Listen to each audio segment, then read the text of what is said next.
सटकून ताकती राख नव्याने जाग पेटू दे आग मराठी आता सटकून ताकती राख नव्याने जाग पेटू दे आग मराठी आता डोळ्यात फुटे अंगार भगन रक्तात जागू दे गाज भवानी माता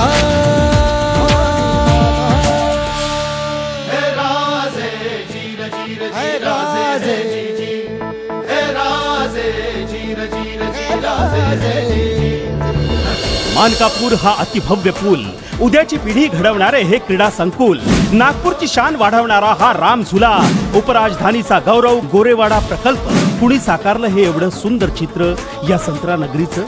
कुणाची कल्पना, कुणाच्या कामांचा हा धडाका, असे शेकडो प्रश्न विचारा, उत्तर मात्र एकच, नागपूरचा सपूत, पश्चिम नागपूरचा विकास पुरुष सुधाकर रावजी देशमुख।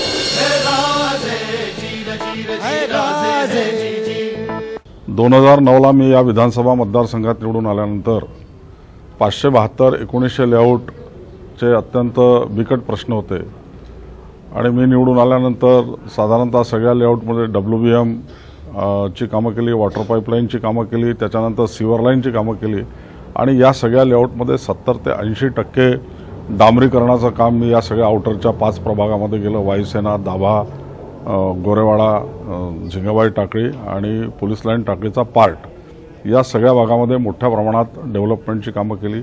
इलेक्शन आने वाले हैं, आप लोगों से एक ही निवेदन है, अपना वोट ज़रूर दें और अगर आपको लगता है कि बीजेपी के लिए वोट दे सकते हैं तो बहुत बढ़िया हो जाएगा। ये बहुत प्रोग्रेसिव पार्टी है और महाराष्ट्र के लिए एक बहुत खूबसूरत विजन लेकर आए हैं।